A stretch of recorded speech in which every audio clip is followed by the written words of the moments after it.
السلام علیکم ناظرین، پروگرام پس پردہ کے ساتھ میں ہوں شہزاد ملک، اور آج پاکستان کی سیاسی تاریخ کا ایک بہت ہی اہم دن ہے۔ آج ہماری سیاست کا ایک اہم کردار 2 دفعہ کی وزیر اعظم اور امت مسلمہ کی پہلی وزیر اعظم، ایک شہید کی بیٹی اور خود بھی شہید رانی محترمہ بے نظیر بھٹو کی برسی ہے، اور ہمارے ساتھ موجود ہیں جناب دلاور بخاری صاحب۔ ہم ان سے جانیں گے کہ پس پردہ کے وہ حالات و واقعات کیا ہیں، بی بی شہید کے وہ کون سے خواب تھے جو آج بھی ادھورے ہیں، ان کی جدوجہد کے کوئی خاص زاویے جو آج تک عوام کے سامنے نہیں آ سکے، ہمیں بتائیں گے جناب سید دلاور حسین بخاری صاحب۔ بہت شکریہ شہزاد بھائی کہ آج آپ نے انتہائی اہم سوال کیا ہے۔ میں یہ سمجھتا ہوں کہ محترمہ شہید رانی بے نظیر بھٹو صاحبہ نے جو اس میں کوئی دو رائے نہیں ہے کہ وہ امت مسلمہ کی ایک بڑی لیڈر تھی۔ انہوں نے جمہوریت کے لیے لازوال قربانیاں دی۔ آپ نے دیکھا کہ وہ بھی ایک ڈکٹیٹر کے خلاف ان کی کافی جو جنگ رہی، اور آپ نے دیکھا کہ جنرل ضیاء اللہ کے دوران بھی انہوں نے جو ہے اپنے باپ کے مشن کی تکمیل کے لیے جدوجہد جاری رہی، اور اس کے بعد وہ جدوجہد جاری رکھنے کے بعد آپ نے دیکھا کہ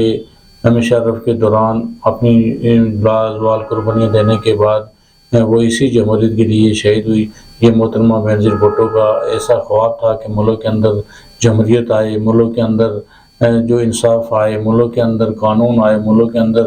لوگوں کے ساتھ جو لوگ بیسکلی طور پر جو گراس روٹ لیول کے جو لوگ ہیں، غریب لوگ ہیں، ان کے لیے محترمہ نے ہمیشہ جنگ لڑی، اور جنگ لڑتے لڑتے انہوں نے لیاقت باغ کے مقام پر جام شہادت نوش کیا۔ جی بے شک جی، انہوں نے اپنے شہید باپ کا لاشا اٹھایا، اپنے 2 نوجوان بھائیوں کو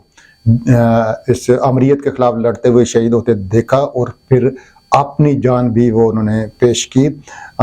بے شک شاید ہی ایسا کوئی کردار ہو پاکستان اور پوری دنیا کی حالیہ تاریخ میں کہ جنہوں نے ایک خاتون نے ایک وقت کے فرعون کو اس طرح سے للکارا ہو۔ دلاور بخاری صاحب، ان کی شہادت کے موقع پر، آج ان کی برسی کے موقع پر آپ عوام کو اور بالخصوص پیپلز پارٹی کے جیالوں کو کیا پیغام دینا چاہیں گے؟ میں یہ سمجھتا ہوں کہ جو اس مشن کے لیے، جس مقصد کے لیے محترمہ نے شہید ذوالفقار علی بھٹو نے اور اس کی پوری فیملی نے جو آج گڑھی خدا بخش کے مقام پر ایک شہداء کا قبرستان وہاں پر مدفون ہے، اور پورا قبرستان ہے جس کا مقصد اور مشن یہی تھا کہ جمہوریت کو لایا جائے۔ اس جمہوریت کی جدوجہد کے لیے، سیاست کی جدوجہد کے لیے انہوں نے لازوال قربانی دی ہے۔ میں یہ سمجھتا ہوں کہ پاکستان پیپلز پارٹی کے جیالے اسی نقش قدم پر چلیں تاکہ جو محترمہ بے نظیر بھٹو کا اور شہید ذوالفقار علی بھٹو کا جو مشن ہے، جو ادھورا مشن ان کی زندگی کے اندر رہ چکا ہے، اس کو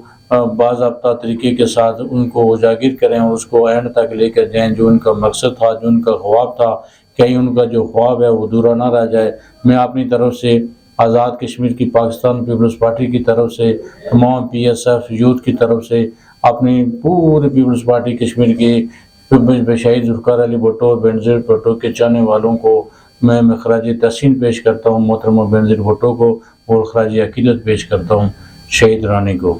بہت شکریہ جی دلاور بخاری صاحب، بے شک آپ نے بجا فرمایا کہ آج کا دن ہمیں یہ پیغام دیتا ہے کہ جمہوریت کے لیے کوئی بھی قربانی دینا پڑے تو، جان کی قربانی دینا پڑے تو قائدین کبھی پیچھے نہیں ہٹتے۔ اور آج کے دن ہم یہ بھی دیکھتے ہیں کہ بدقسمتی سے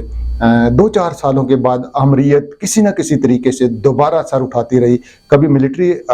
ڈکٹیٹرشپ اور کبھی سول ڈکٹیٹرشپ نے اس ملک کے عوام کو دبوچا اور نوچا۔ اللہ کرے کہ ان شہداء کے خون کے صلے میں اور ان مظلوموں کی دعاؤں کے صلے میں ہمیں